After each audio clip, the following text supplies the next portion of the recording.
لما أنتي حدش وسانة بمركب بورد نا إثيوبيا تواهيلو زوات الله تمجلس السوق بتاع حرقين أي نمنتاي منقسي تهاليو مالتيو منقسي ناي أبي أحمد نمنتاي ناكم دي عينت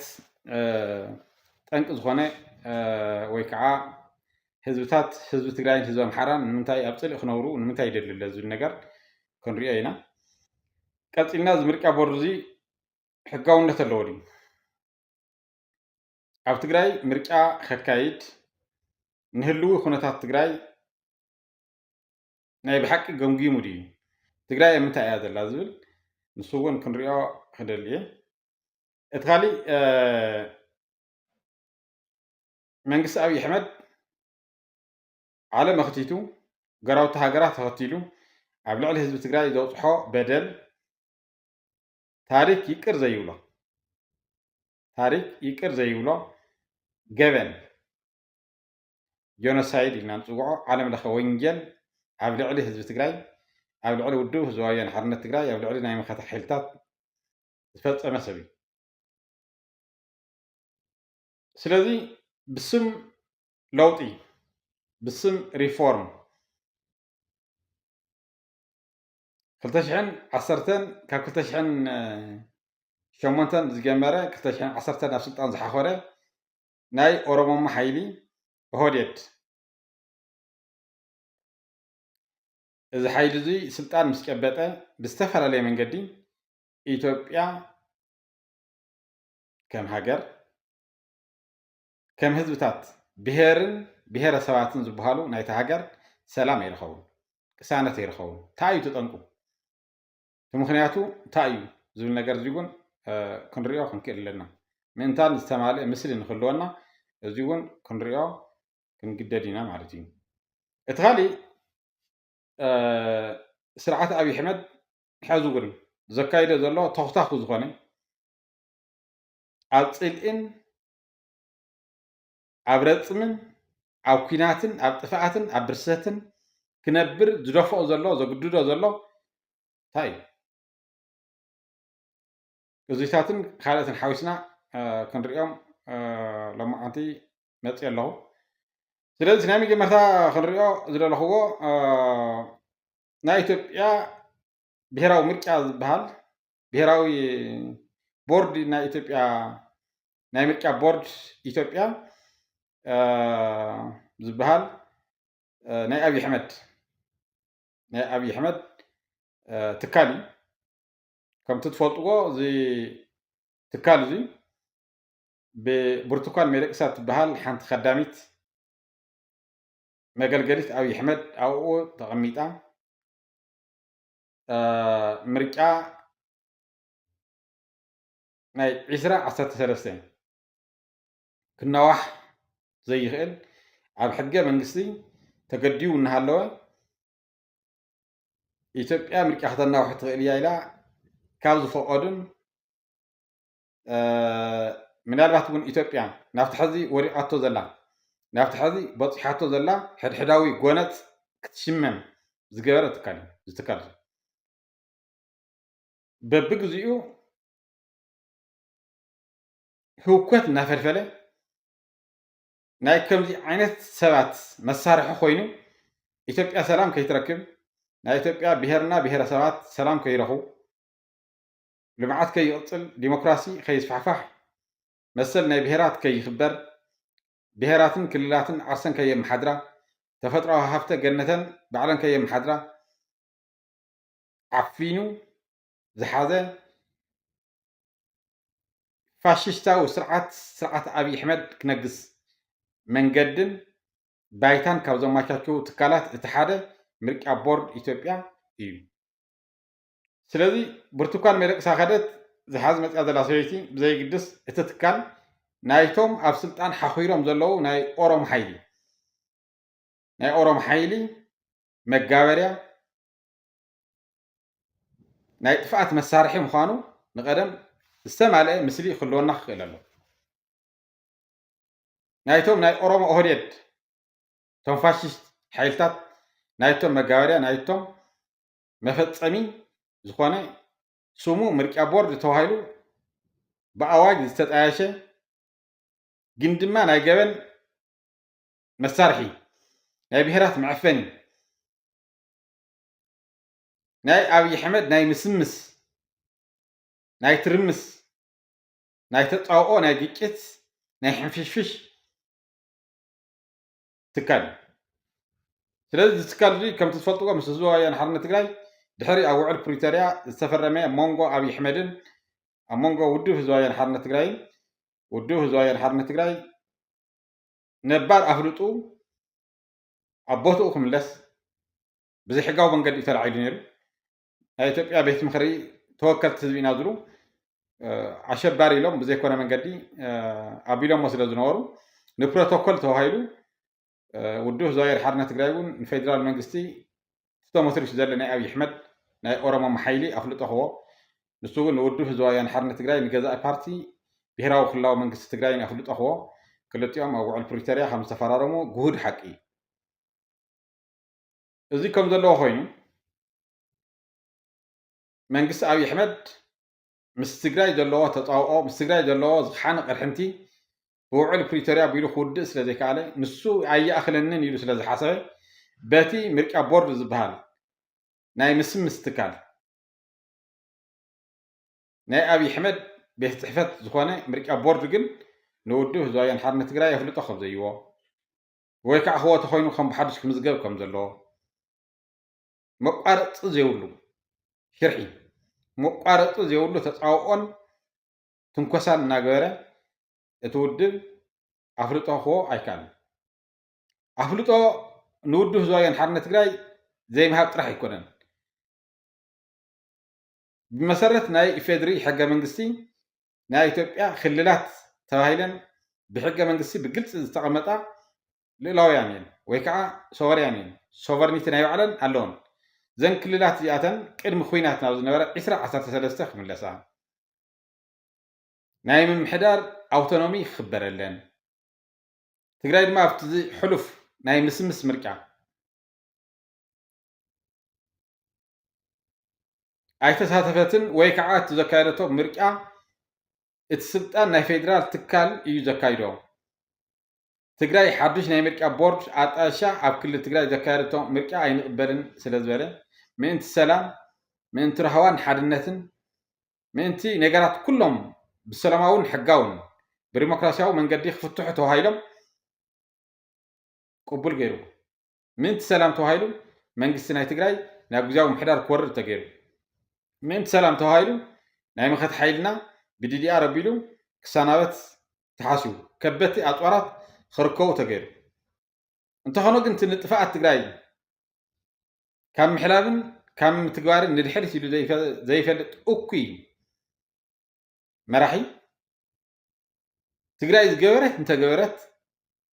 ነቲ ውዕል ፕሪቶርያ ተቐቢሉ ግብራዊ ክገብሮ ኣይከኣልን ብዘይካ ዘን ውስን ናይ ማሕበራዊ ግልጋሎት ባንኪ ተሌ መብራህቲ ገለመለ ዝበሃላ እኒሄዋ ሙስልያ ዝኾነ መጓዓዝያ ዝበሃል ብዘይካ እዚኣተን ካሊእ ትካል ስርሑ ክሰርሕ ኣይከኣልን ንኣብነት ህንፀት ናይ ትግራይ ዝዓነው ትካላት ናይ ትግራይ ከም ብሓዱሽ ክህነፁ ዝዓነዋ ኣብያተ ትምህርቲ ዝዓነዋ ናይ ጥዕና ትካላት ዝዓነወ ድልል ዝዓነወ ፋብሪካታት ኩሉ ብሰንኪ እቲ ኩናት ብሰንኪ ኣብይ ኣሕመድ ዝዓነዉ ትካላት ናይ ትግራይ መሪሶም ክህነፁ ናብ ሕውየት ናብቲ ንቡር ግልጋሎት ምሃብ ክምለሱ ግዴታ ዋላ እንተተገበረሉ ዋላ ውዕል እንተኣተወ ኣብይ ኣሕመድ ግን ክቕበሎ ኣይከኣልን ስለዚ ዘይተወድአ ኩናት ከምቲ እሱ ዝብሎ ካብ ገፅ መሬት ከይጠፍኡ ካብ ገፅ መሬት ከይጠፍኡ እዞም ሰባት እዚኣቶም ምስዚኣቶም ድርድር ዝበሃል ምስዚኣቶም ዕርቂ ዝበሃል ምስዚኣቶም ሰላም ፈጢርካ ምንባር ዝበሃል ኣይከኣልን ኢሉ ኣብ ቀፃሊ ኣብ ዘየቋርፅ ረፅሚ ኣትዩ ንህዝቢ ትግራይ ከጥፍእ ንህዝቢ ትግራይ ከብርስ ليتن قترن أم مسرح يركب سلازي حاجة من قصة خبرت خوين أبي أحمد ما جمرتا ويكعنا قدم نتنا طوعة أوتونومي لكن كللات بهراوي كللاوي من قصة تجراي زم حضروا زنوري جزءات ناي تجراي بزي قدم خونات بزي خوانة مخنيات كخبر خللو السفناء على هذبي كمل سلو زي يحجبر زلو تانا ميجمرتا تكون زلو زي أيجبر نيلو بحيلي نسو بزودهم زي حقاوين عطوات نايم حرام زي حقاوين تفناقلتي كاب إثيوبيا ملا بفلاي كم تحد حدا سواس بلقوا كول لقان نوعلو أوروميا نايم تراي سرح عم حراي تقليل كاكا أوروميا أوطيها نافكاري عد خيد بمقار ناونا مريه تقراي معراب زوا معرابي نان طوع كاب أوروميا أوطيو ناي تقراي مريت هقعزو كيلو كلتا روح اللوز بتحرق أبي أحمد إتاك مسرتات دلي كشاوي تهاجر أوروميا إتاك كشاوي تهاجر أوروما هاجر نمجار عم حراين كالوت بهرنا بهر سواتن كافت خبابي ناي مصراي سرحي كالاي عدم سلطانو نمنوح أمونغو أم حراين أمونغو تقراواين زي قار تصاوقو حوي نموغوال نسو أب سلطان كنبر الملك أمونغو بهر محرم بهر تقراين أمونغو منقصات ناي كل المنقصات ناي محرم ناي تقراين أو كينات خنورو نسو ما أو 4 خيلو أصافحي خنبر سلطان كبيتو خمدليتو نعندره እዞም ብሄራት እዚኣቶም ግን ናብ ዘይቋርፅ ኩናት ኣትዮም ኣብኡ ክተሃላለቑ ኣብኡ ክበርሱ ልዕልነት ኦሮሞ ክረጋገፅ እንተኽኢሉ ኢትዮጵያ ረጊፁ ከመሓድራ እንተዘይክኢሉ ከዓኒ እታ ኦሮምያ ትበሃል ክልል ናብ ሃገርነት ቀይሩ ኩሻዊት ሃገር ኦሮሞ ዝብል መስሪቱ ክትምስረት ተላ ከዓ ባሕሪ ዘለዋ ካብ ቀይሕ ባሕሪ ባሕሪ ዝሓዘት ግዝፍቲ ኦሮሞ ንምምስራት ንዓይ ክፃውኡን ይኽእሉ እዮም ዝበሎም ኣብ ዞባ ዘለዉ ህዝብታት ሙሉእ ብምሉእ ብኩናትን ብሕድሕዳዊ ጎነፅን ክዳኸሙ ንዕኡ ስጋኣት ኣብ ዘይኮንሉ ደረጃ ክበፅሑ ምእንታን ይጠቕመኒ ኢሉ ስለ ዝሓሰበ ካብ ዝተፈላለየ ናይ ኦሮምያ ውስናት እውን ካብ ክልል ኣምሓራን ካብ ካልኦትን ናብ ምዕራብ ትግራይ ኣምፅኡ እቶም ኣብ ምዕራብ ትግራይ ዝነበሩ ከዓ ቀቲሉ ጨፍቂፉ ጀኖሳይድ ፈፂሙ ፍርቆም ናብ ማእኸል ትግራይ ፍርቆም ናብ ሱዳን ቁጥሮም ዘይነዓካኒ ኣብኡ ዘለዉ ዘይበሃሉ ፋሕፋሕ ኢሎም ኣብ ዓለም ክብተኑ ብምግባር ንዕኦም ኣስፊርዎም ስለዚ ብውዕል ፕሪቶርያ ክልላት ናብ ናይ ባዕለን ግዝኣት ክምለሳ ብመሰረት እቲ ሕገ መንግስቲ ዝእዝዞ ሕቶ ዘለዎ ናይ ወሰን ሕቶ ዘለዎ ብመሰረት ናይ ክልል ሕገ መንግስትን ናይ ክልል ቤት ምክርን ከምኡ እውን ናይ ኢፌድሪ ሕገ መንግስቲ መስመር ተኸቲሉ ሕጋውነት ተላዊሱ ክኸይድ እናተገብኦ ኣብይ ኣሕመድ ነዚ ተሓሒሱ ነቲ ሕገ መንግስቲ ተሓሒሱ ንሱ ሕገ መንግስቲ የኽብር ኣለኹ እዩ ብሄርና ብሄረሰባት ኣብ ድሌቶም ተዘዋዊሮም ናይ ምንባር መሰል ዓፊኑ ናይ ምዝራብ መሰል ዓፊኑ ካብ ኦሮምያ ፀሪጉ ኣውፅኡ ነቲ ሓደ ክልል ናብኡ ኣስፊሩ ነቲ ሓደ ክልል ከዓኒ ኣጥፊኡ ከብቅዕ ሞሊሱ ኣብ ልዕሊ ትግራይ ብዘለዎ ዝሓነ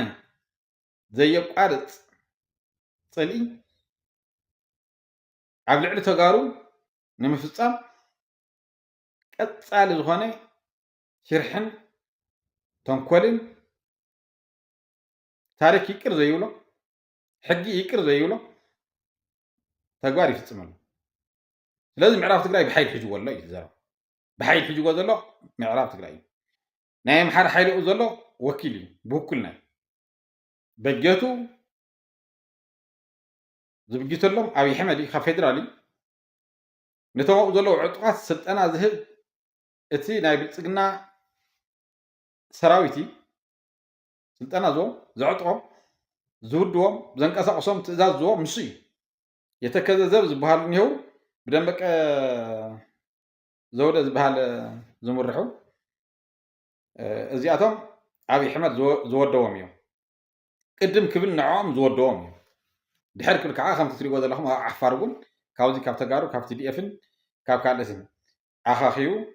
ፀረ ትግራይ እናቶም ዝወቅኡ ኣቦኣቶም ዝወቅኡ ታሪኮም ባህሎም እምነቶም ዝፃውኡ ረብሐኦም ረብሓ ህዝቢ ትግራይን ድሕሪት ሰሪዖም ንሶም ብዘይኮነ ፖለቲካ ተታሊሎም ዝኸዱ ሓይሊ ኣብዚ ኣብ ዓፋር ኣጣሹ ኣብቲ እውን ንሱ ይወዲዎም ኣብዚ እውን ንሱ ይወዲዎም ንሱ ዝውድቦም ዘሎ እቲ ናይ ፌደራል ሓይሊ ጉዳይ ናይ ትግራይ ብሰላማዊ መንገዲ ክውድኦ ስለ ዘይከኣለ እዩ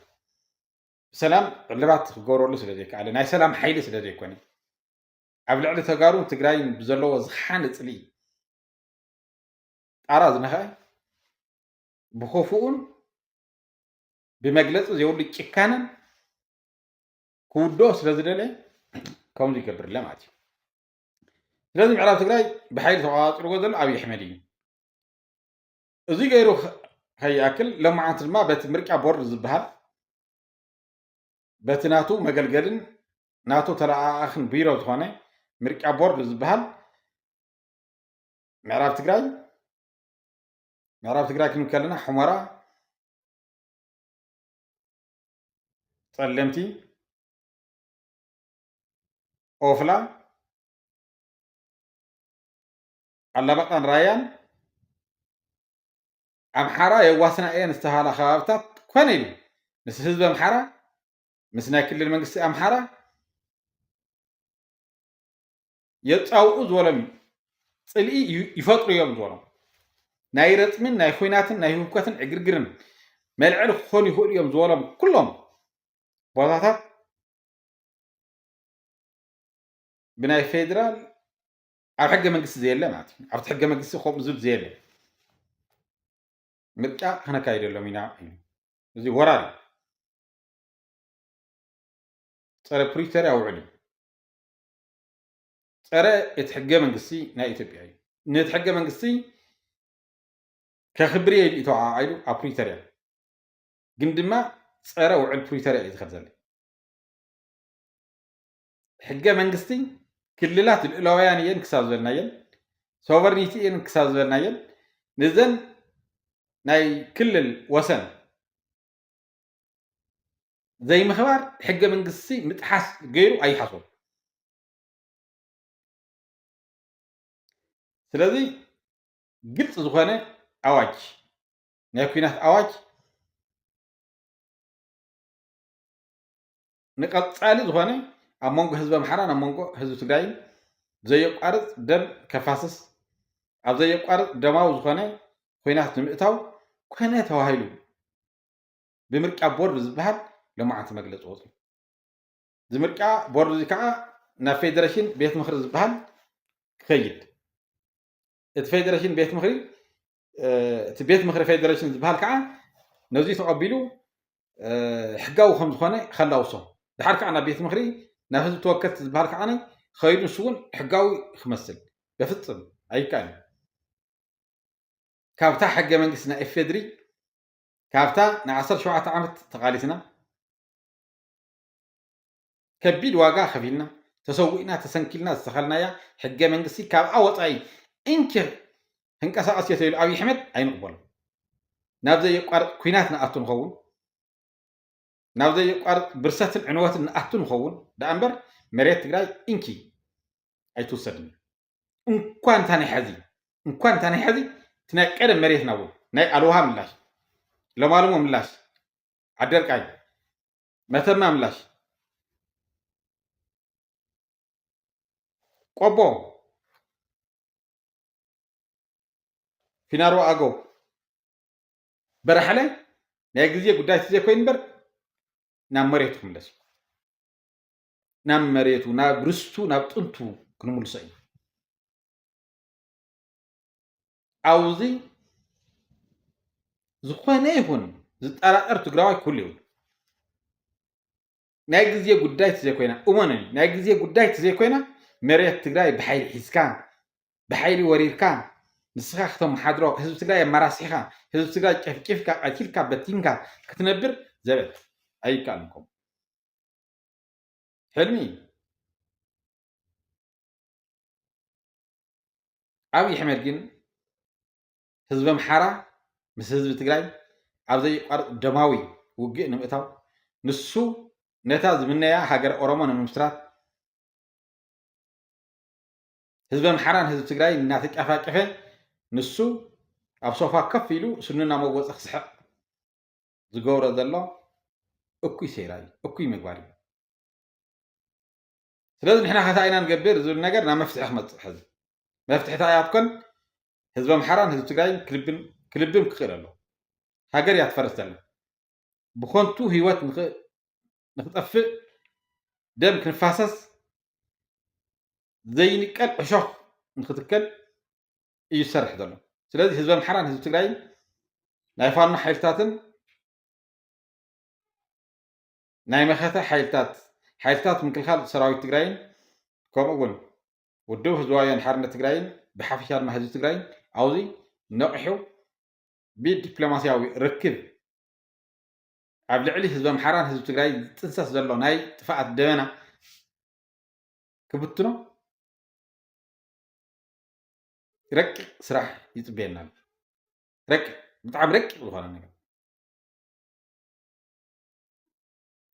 ስለዚ ኣብ መንጎ ህዝቢ ኣምሓራን ኣብ መንጎ ህዝቢ ትግራይን ኩናት ከይለዓል ባዕልና ንባዕልና ተጠፋፊእና ኢትዮጵያ ተበቲና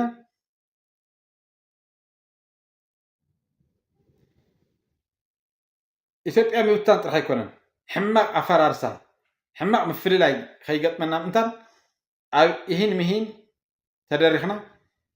ኣብይ ኣሕመድ ነዲፍዎ ዘሎ ናይ ጥፍኣት ሰይራ ናይ ዕንወትን ብርሰትን ናይ መቋረጡ ዘይብሉ ምጥፍፋእ ኣጀንዳ ክነብርዕኖ ክንክእል ኣለና ክብርዕን ኣለዎ እዚ ሽርሒ እዩ ተንኮል እዩ ህዝቢ ኣምሓራ ምሳና ታሪካዊ ፅልኢ የብሉን ምስ ህዝቢ ኣምሓራ ህዝቢ ዝበሃል ታሪካዊ ፅልኢ እኮ የብሉን ህዝቢ ሓረስታይ ኣምሓራ ንሓረስታይ ትግራይ ወይ ንህዝቢ ትግራይ ፅልኢ የብሉን ንሕና እውን ከምኡ ገዛእቲ ብሽም ኣምሓራ ዝነግዱ ገዛእቲ ደርብታት ግን ናይ ህዝቢ ትግራይ ጠንቂ እዮም ንህዝቢ ትግራይ ጨፍጭፎም እዮም ረጊፆም እዮም ኣውሪሶም እዮም መሬቱ ወሪሮም እዮም ስለዚ ሕሉፍ ይኣክል ኢልና ርጡብ ዝኾነ ዝምድና ምስ ህዝቢ ኣምሓራ ምስ ተቃለስቲ ሓይልታት ፋኖ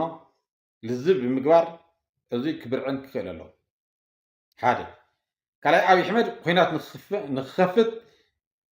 ከም መልዕልን ከም መተንኮይን እዩ ዝጥቀመሉ ዘሎ መተንኮይ እዩ ስለዚ እዚ ናይ መተንኮይ ናይ ሓደ መበጋጋሲ ናይ ኩናት ኣጀንዳ ገይሩ ሒዝዎ መፅኡ ዘሎ እዘን ሓሙሽተ ከባብታት እዚኣተን ንህዝቢ ኣምሓራ ኣይምልከትን ከምቲ ዝበልክዎ ህዝቢ ኣምሓራ ክቅበሎ የብሉን ኣብ ናይ ፌደራል ትካል ምስ ኣብይ ኣሕመድ ትሰርሑ ዘለኹም ናይ ኣምሓራ ኤሊት እውን ደጊምኩም ደጋጊምኩም ትተሓስቡ ፅቡቅት እያ ፅቡቅ እዩ ምክንያቱ ኢትዮጵያ ተወግእዋ ኢኹም ዘለኹም ኢትዮጵያ ተድምይዋ ኢኹም ዘለኹም ኢትዮጵያ ትብትንዋ ኢኹም ዘለኹም ክፉእ ነገር ከም ትሰርሑ ዘለኹም ኣብይ ኣሕመድ ድማ ዘውግሶ ዘሎ ኩናት እንኳን ኣብ መሬት ትግራይ መፂኻ ምርጫ ክትገብር እንኳን ንስኻ ሕገ መንግስቲ ጥሒስካ ኣብ ርስትናን ኣብ መሬትናን ኣብ ሪምና ምርጫ ክትገብር እቲ ኢትዮጵያ ተድምዮ ዘለካ ከምዚ ኢልካ እውን ክትቅፅል ከምዘይትኽእል ክትፈልጥ ክትክእል ኣለካ እዚ ኢትዮጵያ ክፈልጥ ኣሎ ከምዚ ኢሉ ክቅፅል ይኽእል ከምዚ ኢልና ክንነብር ይንኽእል ስለዚ ሓደ ፍታሕ ክቅመጥ ኣለዎ ናግድን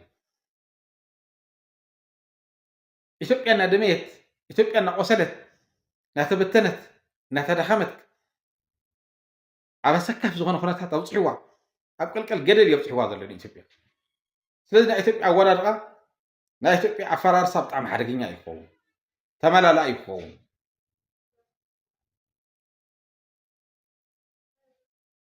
ስለዚ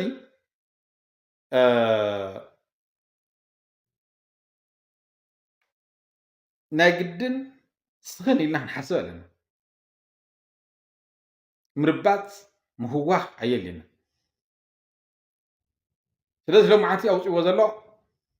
ብምርጫ ቦርድ ኢትዮጵያ ወፂኡ ዘሎ መግለፂ ሓደገኛ መግለፂ እዩ ህዝቢ ኣምሓራ ክፈልጥ ኣለዎ ህዝቢ ትግራይ እውን ብጥንቃቐ ክሕዞ ኣለዎ ተቐለስቲ ናይ ህዝቢ ኣምሓራ ፋኖ ብጥንቃቐ ክሕዝዎ ኣለዎ ንሕና ብጥንቃቐ ክንሕዞ ኣለና ሰይራ እዩ ሽርሒ እዩ ተንኮል እዩ እዚ ዝፅመቕ ዘሎ ዕረ ክንምዕጎ የብልና ክንክዕዎ ጥራሕ እዩ ዘለና ክንደፍኦ እዩ ዘለና ናይ ኣብዪ ኣሕመድ ሰይራ ክብልዕን እዩ ዘሎ ስለዚ ኣብዚ ብጣዕሚ ጥንቃቐ የድሊ እየ ክደሊ ህዝቢ ኣምሓራ ክጥንቀቕ ኣሎ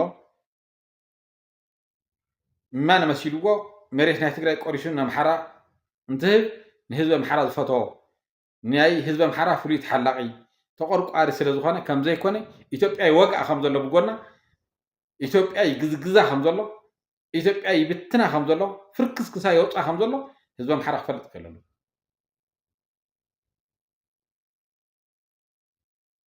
ህዝቢ ትግራይ እውን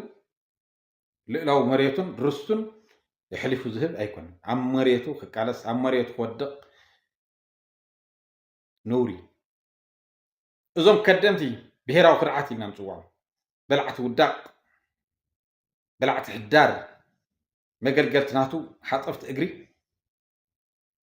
لو مريت ناي تقراي تقولي شو خير أو لو تجارو من نتبخيرو إذا كله عراه نتأجي له مرزي نبت له نسوق نعو يقلبل نهزب تقراي كوجو نتوقعنا كوجو نتي انكو وداوي نهزب تقراي هنا ودوه زوايا حرنا تقراي كفرزو تكله نهي تقراي كعنو ترى أو نسلمة ترى ودوه وحات ترى بهلي ترى تاريخ يخد ترى سماعتات كي ولقو كي ستيو قويم كي تقو من انت هزب تقراي هزب تقراي كاورون قرنا خوص هزب تقراي كبيراون كمداون قنا متان خوص تفطرو هافتو تقاداساي كخون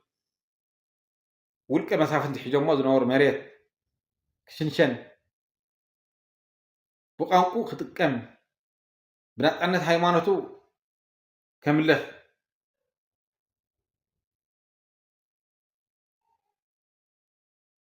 واغان زخفلو سماعتات نزياتهم كنذكر يبلنا نزولو كدعت طلامات كبدامات رأس زيولو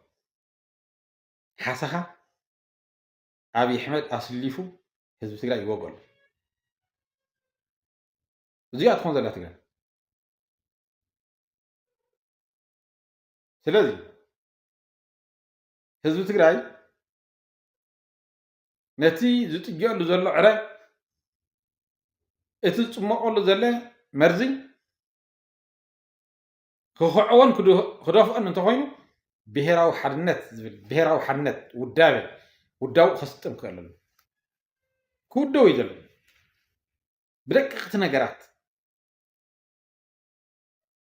بأقول كبري أنا خمن ينقص الجلن على كم دي أزلني أنا من سلز خونكم كميري حرفني كميري خمسي خون بزبل أقول تعبيت أقول جهرة حزب تقراي كنبطنو يبلنا ودو حوحاتن حزب تقراي روحان يتقارن فلالي خمفلا كلنا تقراي كم تدقاقي من أدولنا يو نحاد ودو أيكونت تودو زي أو الكتية ولن بزح سرح أيسرحن واقع أيكفلن مالت يكون قن نهيز تقراي نهيز تقراي كتوقي إلكا ናይ ህዝቢ ትግራይ ልዕላዊ መሬት ቆሪስካ ንኻሊእ ክትህብ ወይ ናይ ጠመንሺ መልዐሊ ክትገብሮ ዕጥቂ ዓጢቕ ኣለኹ ኢልካ ዓፋር ኣይትወርድን ኢኻ ናይ ኣብዪ ኣሕመድ ናይ ግድን መሳርሒ ኣይትኸውንን ኢኻ ህዝቢ ትግራይ ምውጋእ የድልየካን ናይ ፖለቲካ ፀገም ኣለካ ኦፍኮርስ ኣሎ ትመፅእ ናብ ጠረጴዛ ትከራኸር ሎማዓንቲ ኣይሰመረን ፅባሕ ይሰምር ይኸውን ቀስ ኢልካ ህዝቢ ትግራይ ብዘይጎድእ ታሪክን ባህልን ናይ ትግራይ ብዘይጎድእ ረብሓታት ናይ ትግራይ ብዘይድርምስ መንገዲ ቀስ ኢልካ እቲ ዘሎ ኣፈላላይ እናፅበብካ ረብሓ ትግራይ ንሓለኻን እናኸበርካን እቲ ፖለቲካዊ ፀገም ክፍታሕ ይኽእል ብህልከ ይህልካ ኣነ ዝበልክዎ እቲ ዘይኮይኑ ትግራይ ኣነ ተዘይመሪሐ እያ ዋላ ብትንትን ትበል ኣይበሃል ሎሚ እቲ ዘይመርሓያ ፅባሕ ትመርሓ ንስኻ እቲ ዘይመርሕካያ ደቅኻ ይመርሕዎ ትግራይ ግን ክትህሉ ኣለዎ ህዝቢ ትግራይ ብቋንቋ ዝዛረብ ኣሎ ህዝቢ ትግራይ ብደቁ ክምራሕ ኣለዎ ህዝቢ ትግራይ መሬቱ ክነብር ኣለዎ ኣብ ርስቱ ክነብር ኣለዎ ታሪኹ ባህሉ እምነቱ ሃይማኖቱ ክዕቅብ ኣሎ ኣብ ከምዚ ዓይነት ዳማይ ትጫወትና ኣብዚ ዓይነት ዝኾነ ዓይነት ፖለቲካ ዝኾነ ዓይነት ካርታ ኣይትመዝንካ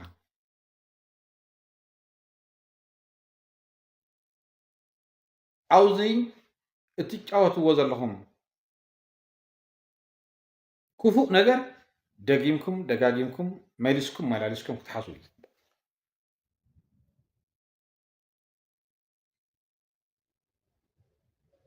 እቲ ትመዝዎ ዘለኹም ሰይፊ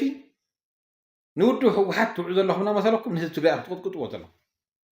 ረብሓ ናይ ተጋሩ እኹም ትምንጥርዎ ዘለኹም ህዝቢ ትግራይ ናብ መረቦቱ ከይምለስ ናብ ርስቱ ከይምለስ ብደቁ ከይመሓደር ኣብታ ዝኸዳዎ እኹም ትገብሩ ዘለኹም እዚ ፖለቲካ ኣይኮነን ይርድአኩም ዲ ተሓስቡ ኣለኹም መሕሰብ ኣለኩም ጀነራል ፃድቃን መሕሰብ ኣለካ ጌታቸው መሕሰብ ኣለካ ንኣረጋዊ በርሀ መሕሰብ ኣለኩም ንመሓመድ የኑስ ንመንጋግ መሕሰብ ኣለኩም ተጋሩ ኢና ካብ ትግራይ ብሄር ተወሊድና ኢና ትብሉ እንተኾንኩም ስለምንታይ ንህዝቢ ትግራይ ትወግእዎ ኣሎ ውድብ ይመፅእ ውድብ ይኸይድ እዩ ውድብ ህወሓት ፀረ ህዝቢ ትግራይ መርገፂ ኣይሓዘትን እያ ልዕላዊ መሬት ናይ ትግራይ ከበር እያ ትብል ዘላ ህዝቢ ትግራይ ናብ ቦትኡ መለስ እያ ትብል ዘላ ዝበፅሑ በደል ፍትሒ ይርከብ እያ ትብል ዘላ ማይ መድሓኒት ምግቢ ይቕረበሉ እያ ትብል ዘላ እንታይ እዩ ተፈላለዩ ኣብ ኣዲስ ኣበባ ብዘለዋኹም ፎቅ ኣብ ኣዲስ ኣበባ ብዘለዋኹም ሃፍቲ ካብቲን ኢልኩም ቀሪምኩም ዘፍረኹመን ሃፍትዮም ክትሕልው ኢልኩም ህዝቢ ትግራይ መጣልዒ ክትገብርዎ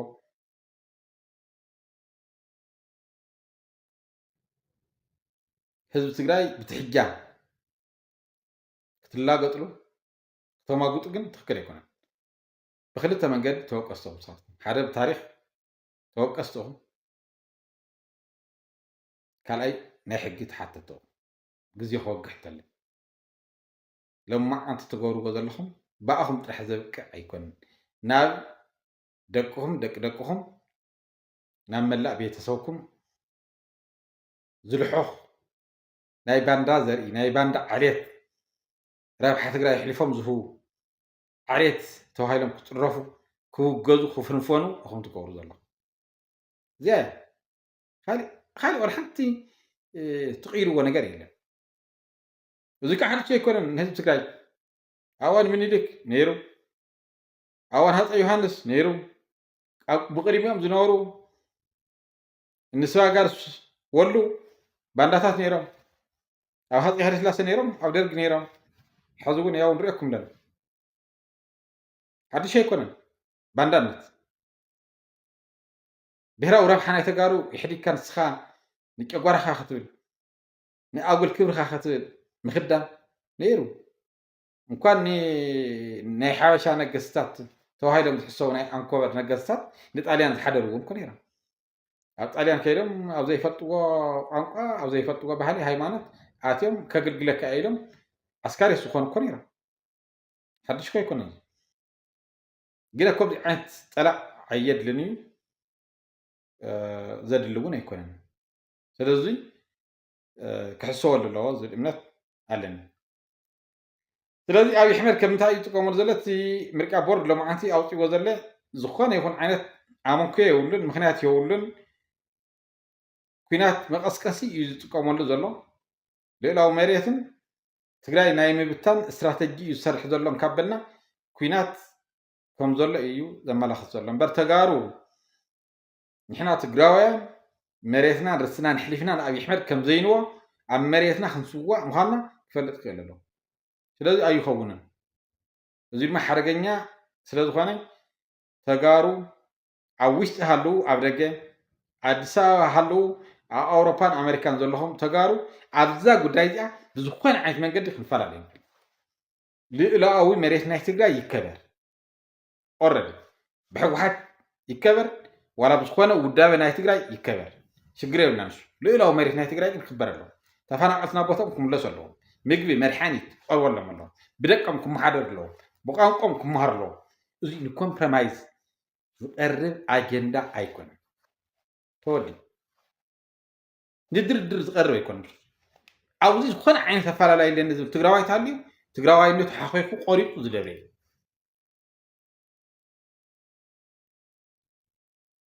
ኣይኸውንን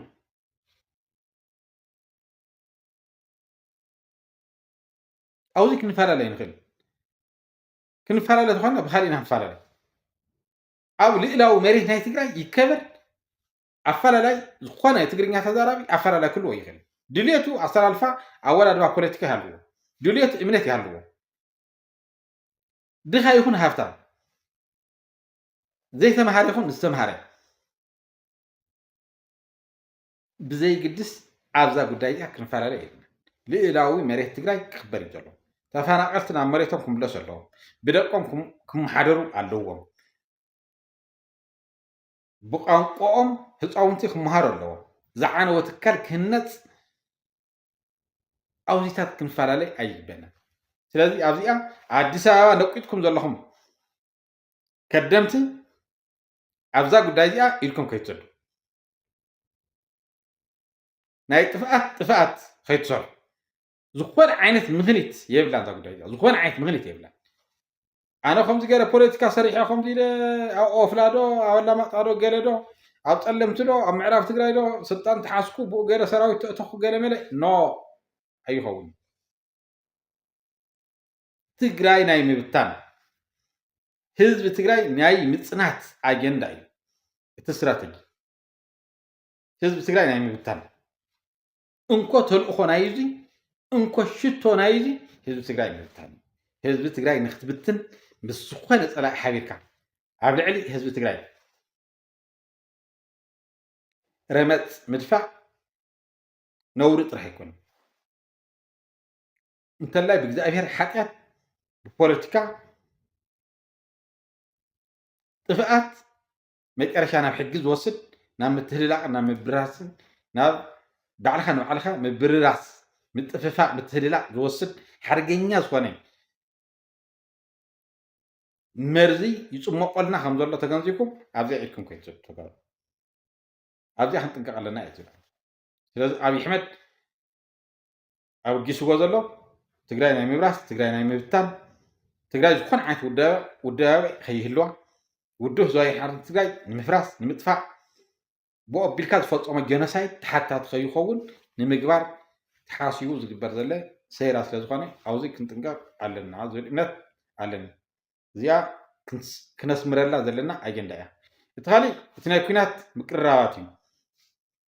ኣብይ ኣሕመድ መቋረፂ ዘይብሉ መናእሰይ ካበየ ብራንዳ እናገፈፈ ካብ ኣብያተ ትምህርቲ እናገፈፈ ካብ ዕዳጋ እናገፈፈ መናእሰይ ኦሮምያ ናብተን ናይ ወታደራዊ ታዕሊም ዝባ ትካላት ናብኡ እናኣተወ ህፃውንቲ ቆልዑ ምንም ዘይፈልጡ ናይ ለብለብ ስልጠና ሂቡ በየግንባራቱ ብምስምራው ከምቲ ትሪእዎ ዘለኹም ኣብ ክልል ኣምሓራ ይሃልቁ እዮም ዘለዉ ይወርሱ እዮም ዘለዉ ምንም ጎዮም ዘይፀገቡ ቆልዑ እዮም ፈዲኡ ጎቦታት ዝቐርዩ ዘለዉ ስለዚ ኣብይ ኣሕመድ ንኩናት ንገጅፍ ኩናት ይዳሎ ከም ዘሎ ያው ፍሉጥ እዩ ከምቲ ደጋጊምና ዝበልናዮ ካብ መላእ ዓለም ሓቂን ወዲ ሓቂን ኣኪቡ እዩ ካብ ኣዘርባይጃን ካብ ቱርኪ ካብ ራሻ ካብ ቻይና ካብ ኣለዋ ዝበሃላ ናይ ኣፅዋር ውግእ መምረት ዓድታት ኣብይ ኣሕመድ ዘይበፅሐ ዓዲ የለን እዙይታት ዓዲጉ እዩ እዙይታት ሸሚቱ ኣቀራሪቡስ ናይ ወታደራዊ ኤግዚቢሽን ኣካይዱስ ኣርኢና እዩ ስለዚ ናብ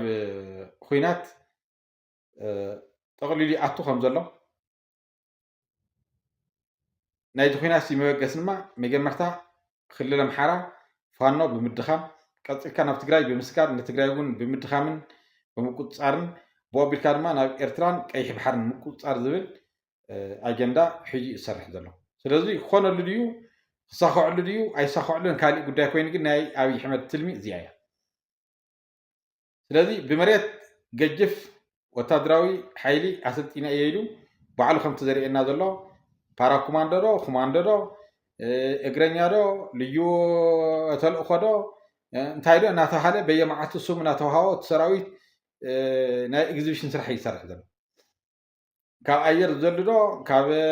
ባሕሪ ዝሕምሱ ዶ ጀበና ዝሰብሩ ዶ ገለ ዶ እናተባሃሉ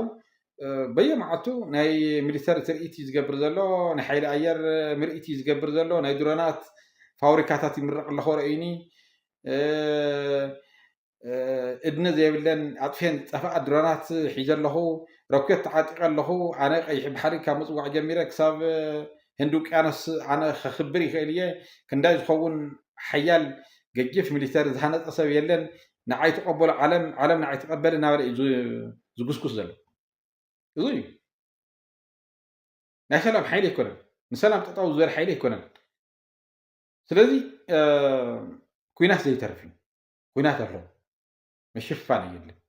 ስለዚ ነዚ ኩናት እዚ ከመይ ንዳሎ እዩ ኣብ ውሽጥን ኣብ ደገን ዘሎ ህዝቢ ትግራይ ንሓንቲ ዕላማ ንብሄራዊ ህላዊ ጠጠው ክንብል ኣለና ተጋሩ ከም ተጋሩ ክንህሉ ብሄረ ትግራይ ዝበሃል ክህሉ ትግራይ ትበሃል ክትህሉ ናይ ትግራይ ሕላገት እዞም ኮር ቫልዩስ ኢና ንፅውዖም ንሳቶም ክህሉ ናይ ግድን ክንቃለስ ኣለና ናይ ትግራይ ኮር ቫልዩስ ክዕቀው ታሪክ ባህሊ እምነት ሃይማኖት ሌላው መሬት ናይ ትግራይ ክዕቀብ ናይ ግድን ልእላውነትና ክንሕሉ ክንግደድ ኢና ማለት መሬትና ክንሕሉ ክንግደድ ኢና ማለት ኣብዚ ምድንጋራት ክህልወና የብሉን ክንዘናጋዕ የብልናን ስለዚ ውዳበ የድልየና እዩ ብሄራዊ ሓድነት ከድልየና እዩ ስለዚ ሓንቲ ነገር እያ ፀረ እዚኣ ዝፈልዋ ዘለዉ ሓንቲ እታ እያ ህዝቢ ትግራይ ኩናት ይመፀካ ኣሎ እቲ ኩናት እዚ ኣይናትካን መንእሰይ ውፃእ መንእሰይ ህደም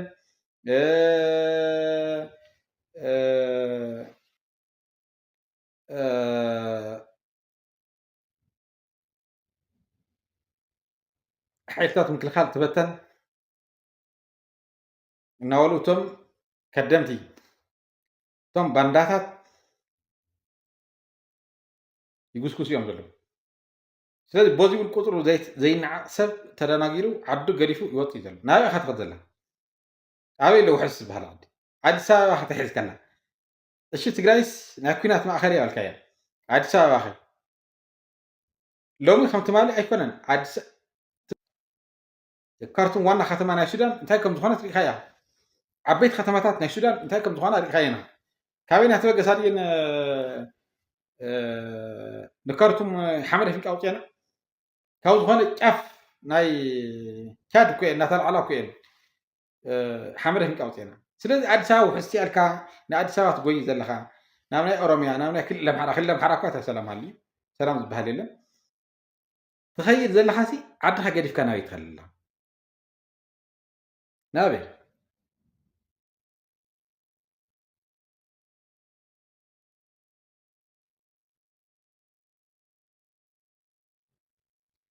ስለዚ ትክክል ኣይኮነን ማንም መንእሰይ ብፍላይ ተምሃሮ ኣብ ዘይፈልጥዎ ዓዲ መልቀቂ ኣውፅኡ እናተባሃለ ተምሃሮ ንእሽተይ ሃፍትለና ዝብሉ ሰባት ደቂ ሰበት ስልጣን ግዛዓም ዝዓይና ዝብሉ ሰባት ናብ ኣዲስ ኣበባ ዝግበር ዘሎ ጉያ ናብ ኮንቱ ናብ ናይ ብርሰት ቦታ ኹም ትሰድዎም ዘሎ ኣዲስ ኣበባ እንታይ ዋስትና ኣለዎ ሕዚ ፅባሕንኩ ኣዲስ ኣበባ ሰንዓ ዘይትኾነሉ ደማስቆ ዘይትኾነሉ ኢራቅ ዘይትኾነሉ ሞቃዲሾ ዘይትኾነሉ ካርቱም ዘይትኾነሉ እንታይ ዋስትና ኣለካ ደቅኻ ናውጥኻ ካብ ጓጓኻ ናብ ካሊእ ዓዲ ክድሕኑልካ ትሓስብ እንተሃሊእኻ ገይጋ እዩ ስለዚ ኣዲስ ኣበባ እዚ ኩናት እዚ እንድሕር ተወጊሱ ኣዲስ ኣበባ ውሕስቲ እያ ኢልኩም ትሓስቡ ሰባት ደናቑርኩም ብሓቂ ነቲ ሓቂ ኣይፈለጥኩምን እንታይ ከም ዝኽሰት እንታይ ከም ዝመፅእ ኣይፈለጥኩምን ኣዲስ ኣበባ ካብተን ዝፈርሳ ፍርክስክሳት ትወፅእ ከተማ ሓንቲ እያ ስለዚ ደቅኹም ብኸንቱ ኣይተጉዕዝዎም ካልኣይ እኖኻ ክትሕረድ ሓፍትኻ ክድፈር ኣቦኻ ክርስቲያን ሓኳ ክርስቲያን ገዲፍኩም ናብ ዓዲ ዓረብ ናብ ካሊእ ቦታ ትጉዕዙ ዘለኹም እንታይ ዓይነት ናብራኹም ክትነብሩ እንታይ ዓይነት ሂወትኩም ክትድሕሩ ኢምፖሲብል ዝኾነ ህዝቢ ዝኽፈል ዋጋ ከፊሉ ኣብ መሬቱን ኣብ ርስቱን እዩ ክነብር ዘሎ ብሰላም ክውድእ ንፅዕር ክውዳእ ንፅዕር ብሰላም ድሕር ዘይውዳእ ኮይኑ ግን ኣብ መሬትና ናብ ርስትናን ዋጋ ከፊልና ኢና ዝሓልፍ ሓሊፉ ዝተረፈ ክነብር ዝኽእል ስለዚ ትግራይ ሰላም ክትኮን ከላ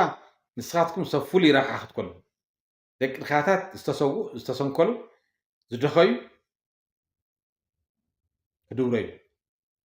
ንስኻትኩም ግን ትግራይ እንትኸፍኣ እንተሎ ሃዲምኩም ተፀጊዕኹም ተሓዊቕኹም ኣብ ዓበይቲ ሆቴላት ነርኩም ትግራይ ሰላም ክትኮን ከላ ጨርቂ ቀያይርኩም መፂኹም ሰባት መሲልኩም ትግራይ ደማ ክትመጥዋ ትሓስቡ ዘለኹም ሰባት እዙይ በለፅ እዩ ኣነ ንመንግስቲ መልእኽቲ ኣለኒ ነፍሲ ወከፍ ሰብ መንእሰይ ትግራይ ከዲዕዋ ዝኸድ ዘሎ ሕዚ ጥውንኡ ከም ዝቆረፀ ተሓሲቡ ሕጊ ክወፅእ ኣሎ ኣብ እዋን መኸተ ኣበይ ነርካ እንታይ ኣበርኪትካ ተባሂሉ ብዝርዝር ክትሓዝ ኣሎ ኣብ እዋን ፀገም ትግራይ ዝኾነ ዓይነት ኣበርክቶ ዘይገበረ ትግራዋይ ብዝርዝር ተታሒዙ ዜግነቱ ክንጣቅ ካብ ትግራይ ዝኾነ ዓይነት ናይ መንበሪ ይኹን ናይ ኩሎም ዓይነት ረብሓታት ተጠቃሚ ከይኸውን ዝእግድ ሕጊ ክወፅእ ይኽእል ኣሎ ዋጋ ዘይኸፍል ትግራዋይ ኣብ መኸተ ናይ ትግራይ ዋጋ ዘይኸፍል ዘይስዋዕ ዘይስንከል ዘይቆስል ህዝቢ ትግራይ ክደምን እንተሎ ደመ እዩ ጥቃዕተ እዩ በደለ እዩ ዘይብል ኣይ ትግራዋይ እዞም ሰባት እዚኣቶም ከዓ ተፀጊዖም እናፀንሑ ምስ ውልቀ ሰብ ስልጣን ገንዘብ ስለ ዘለዎ ንሶም ፍሉይ ተጠቀምቲ ፍሉይ ተረባሓት እናኾኑ ኣብ ትግራይ ንሶም ንህዝቢ ትግራይ እናረገፁ እናዓንደሩ ክነብሩ እቲ ዋጋ ዝኸፈለ ተጋዳላይ ግን መንበሪ ክስእን መስርሒ ክስእን ደቁ መምሃሪ ክስእን ክፍቀድ የብሉ በቃ ክበሃል ንትግራይ ዋጋ ትኸፍል ናበይ ህድማ ንቅድሚት እዩ ዘርኢ ኢሳስ ህድማ ንቅድሚት ዝበሃል የለን ኣብ ልዕላዊ መሬትካ ኩላኻ ዋጋ ትኸፍል እዚ ብሄራዊ ሓደጋ እዩ ኣብ ብሄራዊ ሓደጋ ዜጋታት እዮም ብሄራዊ ሓደጋ ዝቕልውስዎ ዝምክትዎ ኣብዚኣ ኩላትና ክንምክት ኣለና ኩላትና ዋጋ ክንከፍል ኣለና ኣብዚኣ ኣብዚኣ ዋጋ ይከፍልን ዝበልካ ግን ትግራዋይ ኣይኮንካን መሬተይ ይግበአካ ዝኾነ ዓይነት ረብሓ ካብ ትግራይ ዝግነይ ጥቕምን ክብርን ክትረክብ የብልካ ክረክብ የብሉ ማንም ሰብ እዚኣ ብኣዋጅ ተደንጊጋ ነፍሰ ወከፍ ገዛ መን ወዲ መን ኣበይ ኣሎ መዓዝ ከይዱ ኣብ እዋን መኸተ ኣበይ ነይሩ ኣብታ መኸተ እዚኣ እንታይ ኣበርኪቱ መን እንታይ ኣበርኪቱ ክትሓዝ ክእል ኣሎ ልዑል ዋጋ ዝኸፈለን ትግራይ ልዑል ተረባሕ ይኸውን ከከም ዘበርከትናዮ ከከም ዝሃብናዮ ግልጋሎት ናይዚ ሃገር እዚኣ ተጠቀምቲ ናይዚ ዓዲ እዚኣ ተጠቀምቲ ንኸውን እንካብዚ ወፃኢ መላገፂ ትግራይ እንትኸፍኣ እናሃደመ ዝሕባእ ትግራይ እንትርሕዋ መፅኡ ፍሉይ ትግራዋይ ክኸውን ቀዳማይ ትግራዋይ ክኸውን ኣብ ኣደባባይ ግድዕድዕ ዝብል ሰብ ክህሉ የብሉ ፈፂሙ ክህሉ የብሉ እዙይ እዩ ንትግራይ እናቆሰላ መፅኡ ዋጋ ዝኸፈለ ትግራዋይ ብኣመጠን ይኽበር ብኣመጠን ኢኮኖምያዊ ረብሕኡ ጥቕምታቱ ይሕለወሉ ማንም ሃዳሚ ማንም ከዳዕ ማንም ባንዳ ተመሊሱ ትማሊ ንትግራይ ወጊእዋ ከብቅዕ መሊስካ ፍሉይ ረብሓ ተጠቃሚ ክትገብሮ ግን ናይ ጥፍኣት ናይ በደል በደል እዩ ክኸውን እዩ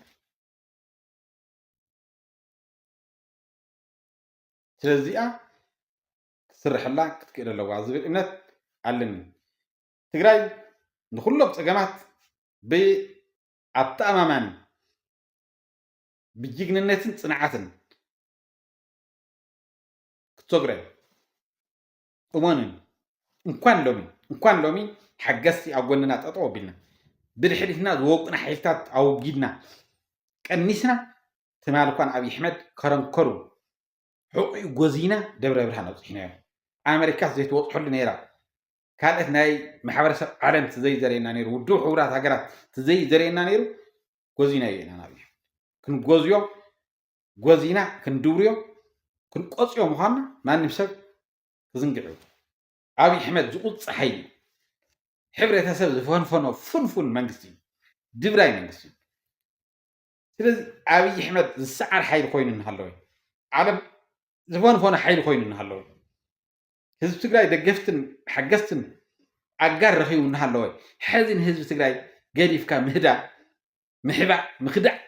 ነውር እዩ ብሰለስተ ነገራት ነውር ኢለ ነይረ ሓንቶም ሓደ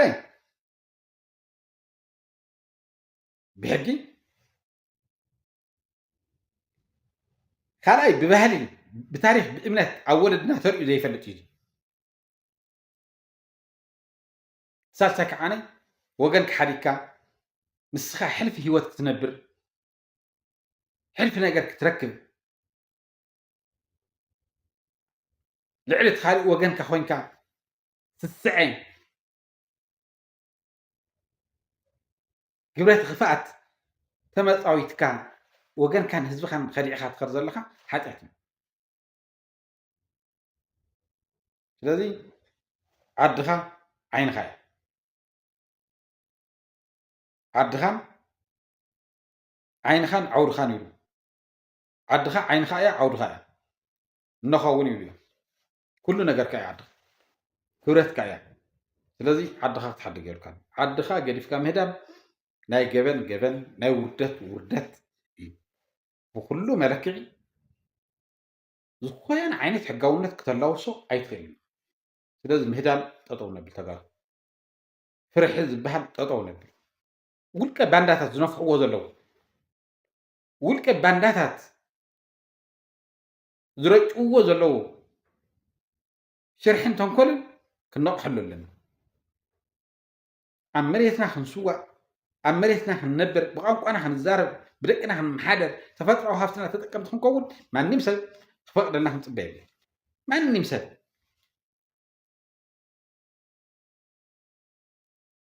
ስለዚ ግዜ እንትኸፍእ ምህዳም ግዜ እንትርሑ መፂኻ ከም ሃገርካ ኣበርክቶ ከም ዝገበርካ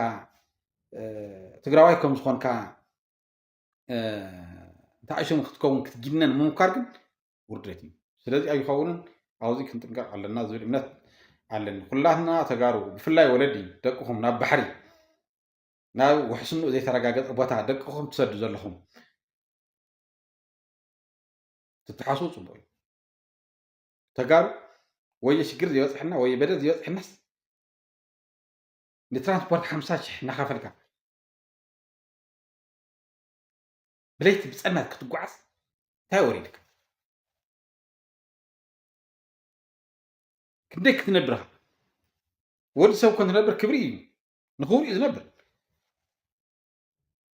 ሓፃር እዋን እዩ ዝነብር ክንዲ ዝኣክል ጭንቅን ፀበባን ውሒጥካ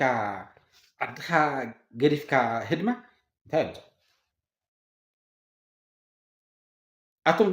ነቶም ዝሃድሙ ዘለዉ እየ ኣቶም ዘይሃደምኩም ይኸምኩን ኣነ ዝወቅስ ኣለኹ ነቶም ዝሃድሙ ዘለዉ ነቶም ዓዶም ርስቶም ትግራይ ከዲዖማ ትግራይ ኣድሚዮም ዝሃድሙ ዘለዉ ሰባት እዩ ኣነ ከምዚ ዘለዉ ስለዚ ኣብዚ ጠጠው ነቢል እየ ክብል ዝደሊ እዚ ብደንብ ጌርና ክንሪኦ ኣለና ዝብል እምነት ኣለኒ እቲ ካሊእ ሓፈሻዊ ህልው ኩነታት ኣብይ ኣሕመድ ምስ ኩለን ጎራውትና ተራፂሙ እዩ ምስ ኣምሓራ ትሪእዎ ኣለኹም ምስ ትግራይ ከምኡ እዩ ምስ ዓፋር ከምኡ እዩ ቤንሻንጉል ጉሙዝ ምስ ሶማልያ ምስ ኩሉ ተዋኢሱ እዩ ኣብ ውሽጢ ሰላም ዝበሃል ይብሉን ኣብ ደገ እውን ምስ ሱዳን ተራፂሙ እዩ ምስ ኤርትራ ተራፂሙ እዩ ምስ ሃገረ ሶማልያ እውን ከምኡ ተራፂሙ እዩ ምስ ጅቡቲ ኣብ ሕቶ ምልክት እዩ ዘሎ እንኮታ ኬንያ የፕሬዚደንት ናይ ኬንያ እኒሆ ሩቶ ዝብልዎ ንሱ እዩ ወሽረክረክ ዝብሎ ንሱ እውን ካብ ክሳድ ንላዕሊ ካብ ኣንገት ንላዕሊ ዘመምሓሩ ካብኡ ንላዕሊ ግዛዕ ኣለ ኬንያሲ ንምንም ነገር ንኣብይ ኣሕመድ እትሕግዝ ሃገር ኣይኮነት ማለት ናይ ኬንያ ነገር ይርድአኩም ይኸውን ኢለ ስለዚ ኣብይ ኣሕመድ ካብ ቀርኒ ኣፍሪካ ፍንፉን እዩ ካብ ዓለም ከዓ ጆኖሳይዳል ሓይሊ ተባሂሉ ዝተፈልፈለ ፍንፉን ሓይሊ ፅሉእ ሓይሊ ስለዚ ፅባሕ ዝዓኑ ስርዓት ፅባሕ ንኮ ገበነኛ ተባሂሉ ብክሳሩ ተሓኒቁ ናብ ፍርዲ ዓለም ዝቀርብ ስርዓት ሎማዓንቲ ፍርቅኻ ምስኡ ኮንካ ምሕሽካር ንዑ ክተድሕን ምሙኳር ወሽረክረክ ምባል ግን ተጋሩ ኣየዋፀናን እሞ ንጠንቀቕ ዝብል እምነት ኣለኒ ስለዚ ፅምዶ ክነጠናኸር ኢና ምስ ኩሎም ኣልያንስ ናይ ዞባ እዚ ክንተሓባበር ክንፅዕር ኢና ምስ መንግስቲ ሱዳን ምስ መንግስቲ ኤርትራ ምስ ሶማልያ ምስ ናይ ውሽጢ ዓዲ ድማ ምስ ክልል ኣምሓራ ምስ ፋኖ ምስ ኣርዱፍ ምስ ኦኤልኤፍ ምስ ኦላን ኦነግን ኩሎም ምስ ኩሎም ናይ ውሽጢ ሃገር ዘለዉ ግንባራት ምፍጣር ኣገዳሲ እዩ ምስ ኣብ ደገ ዘለዉ ሓይልታት እውን ኣለዉ ብፍላይ ሕዚ እቲ ኣብ ደገ ኮይኖም ዝቃለሱ ዘለዉ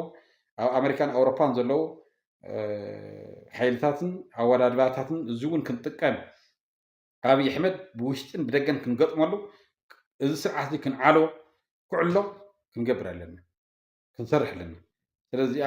እየክረኩም ደሊ ሎማዓንቲ